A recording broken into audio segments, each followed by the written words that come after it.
I am joined here once again by Patrick Basham, the head of the Democracy Institute. And Patrick, you think that Donald Trump might have the edge in Pennsylvania. Why? Very much so because of where the votes that are in are from and those that are outstanding. I think those counties, those precincts disproportionately favor him. So I think it's with 11% outstanding, to recapture 3% for her is a tough task anyway on an even field. But I think that the field is tilting towards him in terms of that remaining 11%. I mean, CBS a few minutes ago was saying that in order to win Pennsylvania, Kamala Harris now needs to secure 57% of the outstanding vote. That's a pretty tall order. Yeah, and it's not a particularly friendly outstanding vote for her. I think most people would agree. It could happen. The night's already been full of surprises, but it's unlikely. Well, another closely fought contest is in Georgia. 95% of precincts reporting. And again, it's the same kind of split. Trump 51, Harris 48.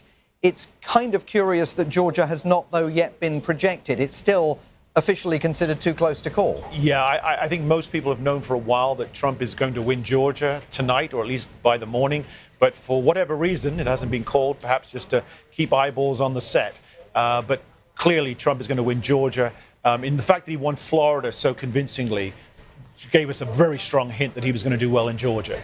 And Minnesota, too close to call. I did not think you and I would be having a conversation tonight about Minnesota. What's going on there? When you put the Minnesota governor on the ticket as your VP candidate, you expect to carry what is a reliably blue state. Well, that'd be the whole point of putting him on the ticket. The point of him on the ticket was to help you win the rest of the Midwestern states. Well, that too. Yeah. The fact that they are in trouble in those Midwestern states is compounded by the fact that they're having to hold on in Minnesota.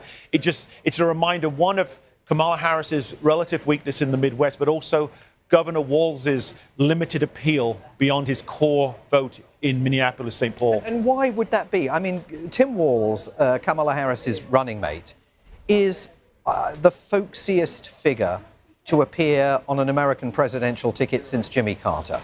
He has that perfect American curriculum vitae, the high school football coach. He's got military service in his record. Where's it gone wrong, if indeed it has gone wrong in Minnesota? I think like many successful politicians, the national stage, particularly when it's thrust upon him quite quickly, he hasn't sort of met the moment. He doesn't seem to live up to the billing as a sort of, people might see him credibly as a governor, but do they see him as a would-be president? I don't think he's quite met that test. So 59% of the vote counted in Minnesota. Harris with a 4-point advantage there at the moment. So we'll have to see where that goes.